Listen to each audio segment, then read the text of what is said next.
a fellow says, why don't I talk more about extinction? He says, it is interesting to talk about extinction in light of the current political situation. And the only thing I want to, and he wants to suggest that I make it part of a regular part of my show again. And all I can say is that we do have it as on a regular basis here. I thought you talked about it daily. I try to talk every week if I possibly can, but only if there is something new in the news, something that affects the global economy.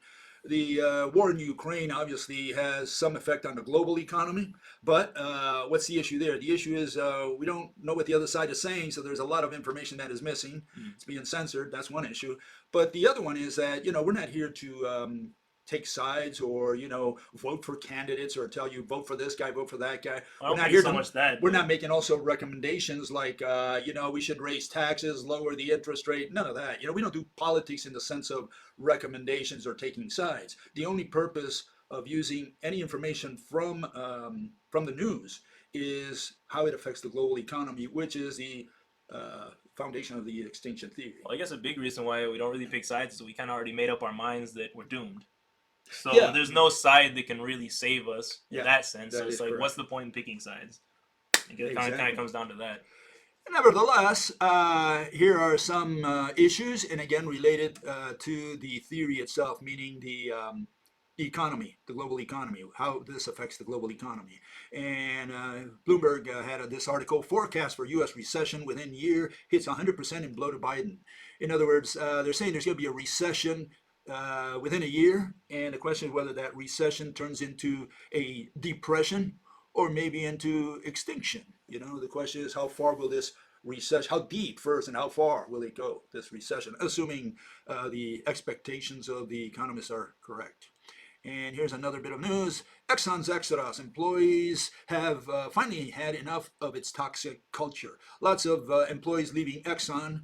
And the reason I mention Exxon is they're in the oil business. And just recently, Mr. Putin expropriated about $4 to $5 billion worth of equities or assets that Exxon had in Russia. And I think Exxon's going to look to see if they can sue Russia on the international market. But the question that's of interest to me is the fact that all this oil that's being played around with by the big powers and so many players out there will have an effect on the global economy as well. For sure, we're going to be in deep trouble this year because winter apparently is coming early this year, probably colder. I don't know about that. But oil is going to be missing, gas is going to be missing, and the question is whether there's going to be rationing of the energy supply. Actually, when I went to the theater like last week, and they're already playing ads of like families. You should save on energy this year. It would be very nice, and they got that going on, like a national ad. Okay, so they have that already. And talking about Russia, do your part and turn off the hot water, shit like that. Yeah. Talking about Russia, here we have a problem. Russia has a problem, and it's got a problem in population, which is another issue related to extinction. Putin's war escalation is hastening the demographic crash for Russia. Russia has been having many years now, decades, where its population is dropping, its growth rate is falling, and so is another country very close in population to it and very near to it, which is Japan. Okay, these two countries are in a you can say a free fall. Okay, they're as far as their population is concerned, and it's a somewhat of a problem because the way I look at it, you need more population in order to create demand, and these people are going to have problems in demand, internal demand at least. And Japan and Russia are a little different than countries like in the West. And they differ in that they don't have any immigration. This is the problem with Russia and Japan. Europe has lots of immigration, a lot of it illegal. The United States has immigration, Canada, Australia, and so on. A lot of these countries have immigration, but Russia and China don't. And Russia and Japan. Well, China, I don't know. I don't know about China. But you're saying that their lack of immigration is what's hastening the fact that they're not having they're running out of having kids, or they're having less and less kids. So the products, there's not going to be anyone to sell to, because there's also no one coming from the out of country. That's one. The other one that you have to keep in mind, that Europe has the same problem. Italy, Spain, all these countries, their population is falling, but they're making up for it. I don't know if completely, but to some degree with immigration. A lot of it, again, illegal. They're bringing in consumers. Well, some of them come by themselves. You don't have okay, to bring them in. But in a way, they're importing consumers. Yeah. And there's a difference there between Western Europe and Russia and Japan. So keep that in mind. It does have an effect on the global economy, especially on the localized economy, in this case, Russia and Japan, right? Fal says, what do I have to say about Brexit? Okay, what is the connection you see between America and Brexit? Well, we got to look at the fact that first, the United States tried to separate England, specifically England, because Scotland, Northern Ireland, they kind of have different plans, but they wanted to get Great Britain out of the European Union, and they finally achieved that after like 3 or 4 years of trying. The other thing you have to keep in mind is that this war in Ukraine, just helped the United States conquer Europe, because now Europe depends more on the United States. And it's important to note that, because I think this was a long-term plan of the United States. The reason I say this is that you had Greenspan, Alan Greenspan. He was the head of the Fed some time ago. And when the European Union started forming, and especially the euro became the currency, people like Greenspan, not only him, but many in the United States, they predicted and they kind of wished, and they said it will happen, that the European Union would eventually break up. So they were hoping for it in great measure, because European Union is a competitor of the United States in the markets out there. And so now with the Ukrainian war, the United States got a good foothold in Europe, because now Europe is going to depend more heavily on the United States for energy supplies. They receive them relatively cheaply from Russia. Now that's gone. And so, this puts Europe in general, continental Europe, closer to the United States in many ways, and more dependent on the United States.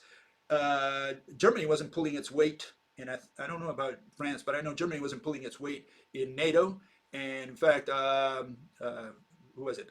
Trump was so fed up that he said, we're going to pull ourselves from NATO and cut this nonsense. We're not going to do NATO anymore.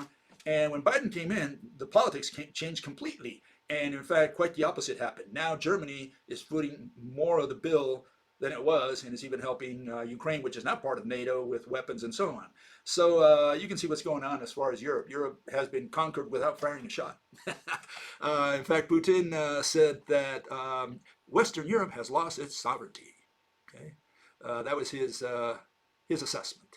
Okay, getting more into extinction, especially extinction of the dinos. Okay, the most important, or the most real famous extinctions. Well, the most famous extinction, I think you would say. The other one I would say would be the Neanderthals. But and that's a background extinction. But this was the #1 mass extinction. Okay, and here it is. Yeah, well, supposedly. And one fellow says, in dinosaur extinction, one more hypothesis, Laubenfels writes. And Laubenfels wrote this in 1956.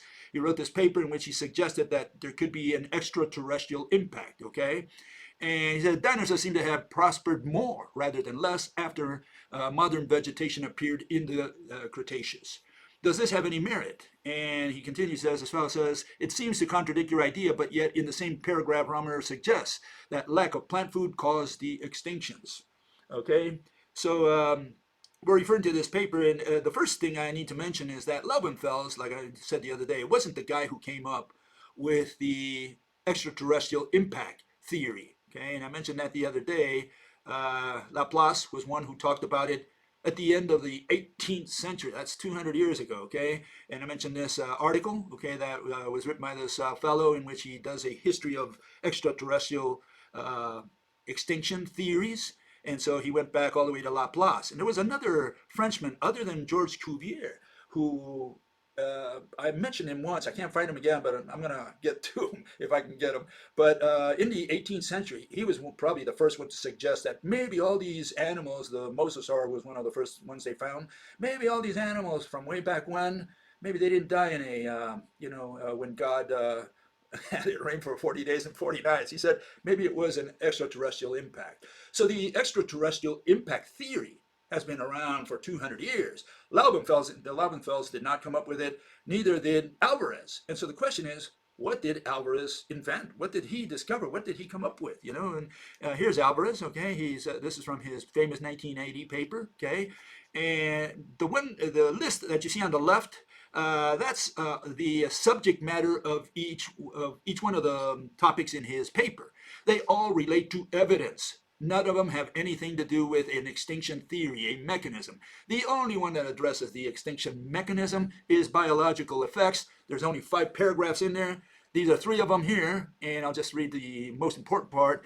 He suggests first that a temporary absence of sunlight would effectively shut off photosynthesis, and this attacked food chains at their origins. Okay, great. So that's very general. He's just saying impact, blotted out the sun with some dust out there, and that would affect the food chains, especially starting with the plants. Great. Okay, so how did the mice survive? In other words, the little tiny mammals that were at the feet, running at the feet of the dinosaurs, right? It says terrestrial vertebrates did survive, and they did so by feeding, probably, he suggests, right, insects and decaying vegetation, meaning detritus. And that was the 4th one of his very concise, very general ideas of how the animals disappeared. He didn't say anything new. And I like his last paragraph. I'll repeat that because I thought it was a bundle of laughs. He says, "We will not go further into this matter, but we refer the reader to the proceedings of the 1976 Ottawa meeting on the Cretaceous tertiary extinctions. This volume reproduces an extensive discussion among the participants of what would happen if the sunlight were temporarily turned off." Okay, so he's basically saying some people elaborated on this before me, so read them. Yeah, in other words, he says, you want to know how the dinosaurs disappeared? Go to this Ottawa 1976 conference, and you'll find a couple papers, or maybe one or a bunch of them, talking about what would happen if sunlight were turned off. That's it. He didn't deal with that at all. He's saying, I don't know how they disappeared. I don't care. Let me show you the evidence. So why? Because he was a mathematician. That's all he was, Alvarez. And of course, we're still waiting for the theory. What is the mechanism that got rid of all the animals? Especially the only issue that an extinction theory has to address, which is selectivity. How does Mother Nature select to live? Allow the mammals to live and allow the dinosaurs to die. How does it allow the angiosperms to radiate and the conifers to die in general, to decrease in volume and in varieties? Yeah, doing that with an asteroid is kind of and also I say there's not only selectivity but chronological selectivity.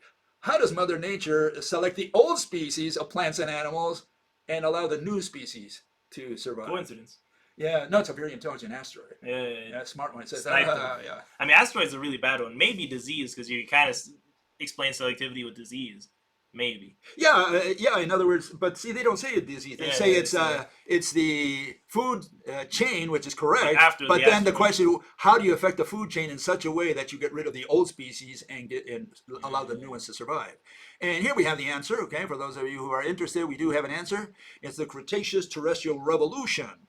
And you can see that sometime before the mid-Cretaceous period, what you see there is that the angiosperms started taking over the land and muscling aside all the conifers, including the ferns as well, right? But the conifers primarily. And you can see how the Cretaceous was a period in which the angiosperms gradually, over millions of years, muscled aside the plants that the dinosaurs and other animals ate, on land at least, right? And this does tend to explain in great measure why the dinosaurs disappeared and why the mammals who, what do we eat? We eat angiosperms, right? Flowering plants, seed plants, right? Why we radiated. Not only did the plants radiated, but the animals that forged millions of years of relationship with these plants, they radiated as well. And that's why we're around. It just seems like the answer is right there, but everyone keeps reaching for these like extreme versions. Catastrophes. Yeah, because I don't know if they're just flashy or if they just can't fathom that this is just the process. They make for good Hollywood movies. But besides that, you see the movie's already been made. They can't retract it. What are they going to say? That look, the plants gradually disappear, so you stay in a movie for 1 million years to see how the plants disappear. No, I don't think so. Very boring. But if you see the asteroid, I don't know if that's the reason, or if people just can't fathom that nature has built within it for some reason, the mechanism of extinction. This extinction process, where it's like, not only do species have their time, but single species, but entire species, entire food chains have their time. It's like, okay, it's time to go. You've overstayed your welcome. People think no one extended that deathness to that level of analysis. In fact, they say the following. They say, if the asteroid had not come, we'd still have the dinosaurs in New York City. Yeah.